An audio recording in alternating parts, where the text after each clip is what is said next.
స్వచ్ఛత అంటే నందిని. నందిని పాలు మరియు పెరుగు.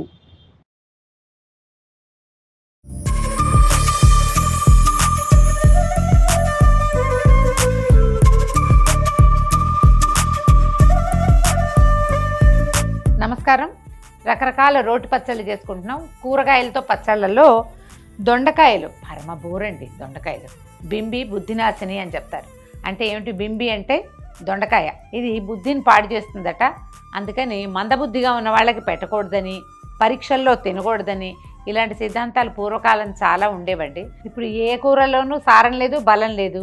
కాబట్టి అంత భయపడకుండా అప్పుడప్పుడు దొండకాయ తినేయచ్చండి, ఏం పర్వాలేదు. కానీ రాత్రిపూట తింటే మాత్రం ఒంటికి బద్ధకం చేస్తుందని, పొద్దున్నే మెలకు రాదని చెప్తారు. పగటిపూట హ్యాపీగా తినేయచ్చు. దొండకాయ ఫ్రై చేసుకుంటాం, దొండకాయ మసాలా కూర చేసుకుంటాం, గ్రేవీ కూరలు బాగుంటాయి.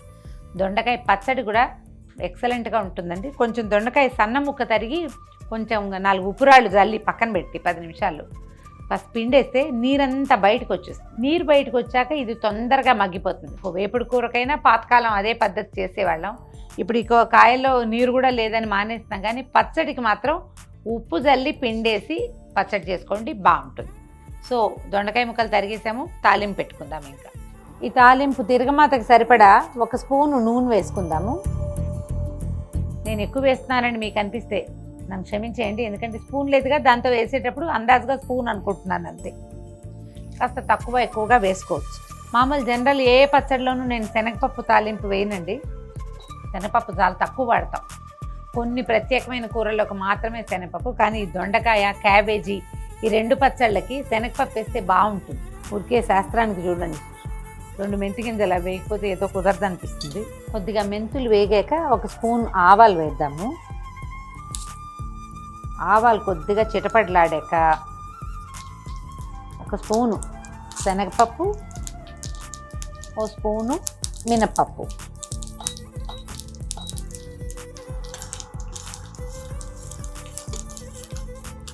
మనం తీసుకున్న కాయలను బట్టి 1/4 కిలో దొండకాయలు ఉన్నాయనుకోండి, 10-12 ఎండుమిర్చి వేసుకుని 5-6 పచ్చిమిర్చి కూడా వేస్తే పచ్చడి మరీ టంగుగా కాకుండా కొద్దిగా వదులుగా వస్తుంది. పప్పులు, ఎండుమిర్చి వేగిపోయాక 5-6 పచ్చిమిర్చి కూడా వేద్దాము. ఇందులో మీరు వెల్లుల్లిపాయలు వేయదలుచుకుంటే ఇంగు వేయద్దు. వెల్లుల్లిపాయలు వేయము అంటే కనుక ఇంగు వేసుకుంటే బాగుంటుంది. ఇవాళ వెల్లుల్లిపాయ వేస్తానండి. అప్పుడప్పుడు కూడా వాడకపోతే ఏదో మరి వాడలేదనిపిస్తూ ఉంటుంది. అందుకని అవి కూడా వేద్దామని. పచ్చిమిర్చి కూడా వేగిపోయాక ఈ పోపు తీసి పక్కకు పెట్టుకుందాం.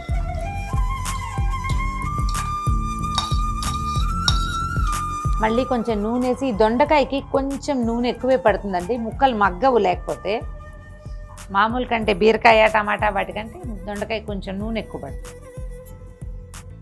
ఇవి ఉప్పు వేసి బాగా పిండేసి పక్కన పెట్టుకున్న ముక్కల్ని ఇందులో వేసేది.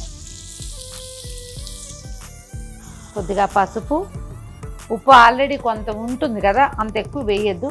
కొద్దిగా ఉప్పు వేసి వీటిని మగ్గబెడితే బాగుంటుంది. దీనికి ఏం చేస్తారంటే, ఇప్పుడు నేను పెట్టట్లేదు కానీ లోపలికి ఇట్లా దగ్గరగా ఉండే మూత చూసి పెట్టండి. డోమ్గా ఉండే మూత కాదు, దగ్గరగా పెట్టేసేయాలి. ముక్కలకి ఆనుకుని ఉంటే కనుక తొందరగా మగ్గుతాయి.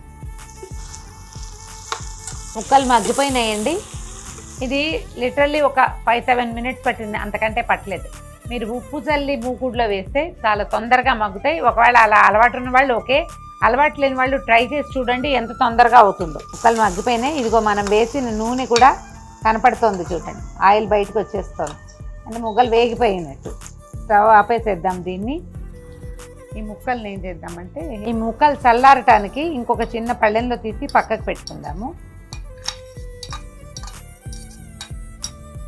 ఇప్పుడు ఏం చేద్దామంటే, మనం రోట్లో నూరేసుకుందాం పచ్చడిని. సుమారుగా మనం ఒక 1/4 కిలోకి తక్కువ ముక్కలు వేసాము. ఒక 3-4 వెల్లుల్లిపాయలు వేసేద్దాము. తర్వాత కొంచెం జీలకర్ర వేద్దాం. జీలకర్ర తర్వాత ఏమో వెల్లుల్లిని కొంచెం దంచేద్దాం.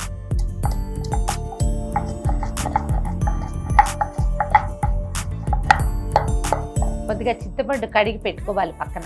దీన్ని నానబెట్టాలన్న ఇదేం లేదు, ఇందులో వేసి నూరేస్తే పచ్చడిలో కలిసిపోతుంది బాగా. తర్వాత ఈ పోపుని మనం పక్కన పెట్టుకున్నాం కదా, దీన్ని దంచేద్దాం.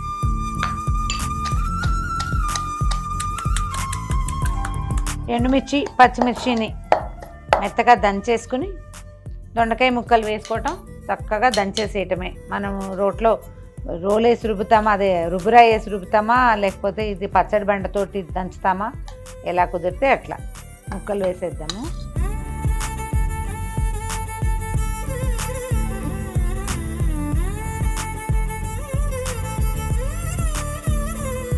కొంచెం కొత్తిమీర కూడా తుంచి ఇందులో వేసేసుకొని రుబ్బేస్తే ఏకంగా మొత్తం కలిసిపోతుంది. ఈ పైన ముక్కలు అంటే కొత్తిమీరని బ్యూటిఫికేషన్ కోసం వేసేది కాకుండా పచ్చడితో పాటు రుబ్బితే కొత్తిమీర రసం దిగిపోతుందండి, ఇంకా ఎక్కువ టేస్టీగా ఉంటుంది. మనం ఈ రోళ్లలో రుబ్బేటప్పుడు ఇది మనం ఏం చేసినా సరే అతి స్మూత్ పేస్ట్ లాగా అవదండి, ఎందుకంటే అన్ని వేరు పదార్థాలు కదా, కొంచెం కచకచగా ఉంటుంది, అంటే బరకగా ఉంటుంది. ఈ బరక పచ్చడి ఎక్కువ రుచిగా ఉంటుంది. ముక్కలు కొద్దిగా పంటికి తగులుతాయి, చాలు ఇంకా తీసేసేయచ్చు. స్మూత్గానే అయింది. తడి తగలకుండా, తడి స్పూన్లు పెట్టకుండా చింతపండు వేడి నీళ్ళతోటి కడిగితే ఈ పచ్చడి 2-3 రోజులు నిలవ ఉంటుందండి, బాగుంటుంది. ఉప్పు సరిపోయిందో లేదో చూసుకుని రోట్లో ఉండగానే కనుక రుచి చూసుకుంటే ఈవెన్గా కలిసిపోతుంది. రుచి చూసుకుని లేదా ఎవరికైనా చూపించి దీంట్లో ఉప్పు సరిచేయండి. తర్వాత పచ్చడి మొత్తాన్ని తీసి ఏదైనా పొడి గిన్నెలో పెట్టేసుకోండి. సింపుల్ పచ్చడి.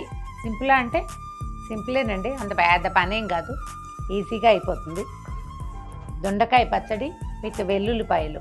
దీంట్లో టమాటాలు అవి వేస్తే పెద్ద రుచిగా ఉండదండి, ఇలాగే చేసుకుంటే బాగుంటుంది. పూర్తి ఎండుమిర్చితోటి లేదా పూర్తి పచ్చిమిర్చితోటి, 2 కాదు చెరి సగం వేసుకుని విత్ వెల్లుల్లి వితౌట్ వెల్లుల్లి తేపకు ఒక రకంగా కనుక చేస్తే కొంచెం కొత్తగా ఉంటుంది. ప్రతిసారి అన్నంలోకి చాలా బాగుంటుందండి.